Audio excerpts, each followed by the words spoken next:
Okay, as always, we start with a review of global commodities markets. Brent and WTI not doing so great because they were down by 1.82% and 1.69% respectively. Well, there's signs that Middle East tensions could be easing, perhaps a Gaza ceasefire is on the horizon, but more importantly, China. That's the big driver. China demand is not doing so well. Growth in China also pretty weak in the last quarter. Natural gas and the gasoline also down. Let's take a look at global equity markets, starting with Nigeria. The all share index in Nigeria didn't end the week on a very good note. Yeah, there we go.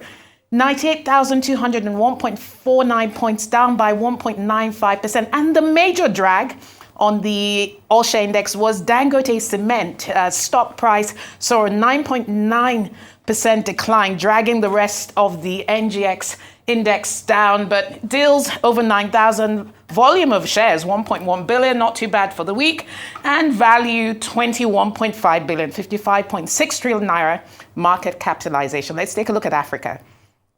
Well, the big outlier here, of course, is the Nairobi Securities Exchange in Kenya, down by 1.28%.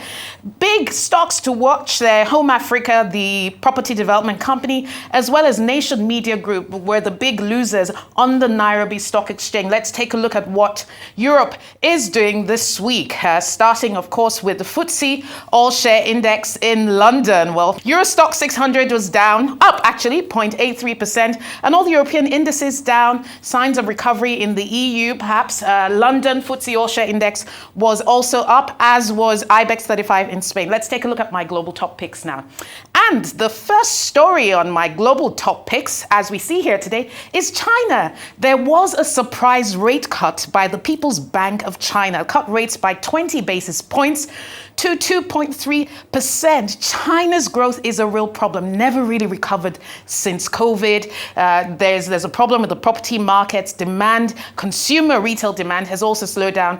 So the Chinese central bank cutting rates and also cutting lending rates, recently made a loan to financial institutions, also reduced deposit rates on deposits, wanting to stimulate the economy and also help banks in the economy move back to profitability because their net interest margins were obviously being squeezed by the rate drop across the economy. Growth was 4.7% in China at the last reading. This was down by most analysts' estimates. So China does need a major stimulus. Hopefully the government keeps that coming because it does impact the rest of the world. Cameroon has joined the African bond sale party with a $550 million issuance priced at a 10.75% yield.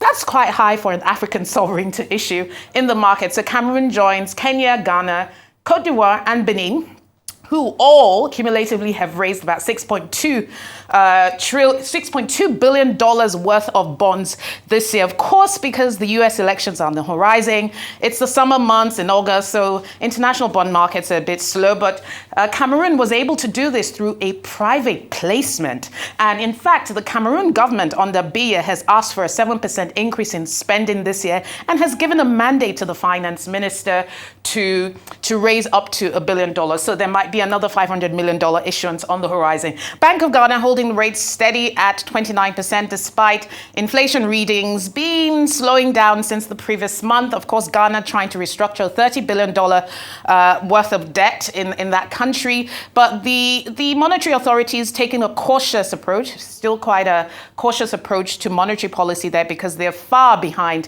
their inflation target of 8%. Let's take a look at Nigeria. The government plans to issue a $500 million diaspora bond, dollar-denominated diaspora bond, trying to attract liquidity. I mean, this is something that's been mooted for quite a while now by Wale Edu, the finance minister and minister for coordinating economy, to help boost liquidity.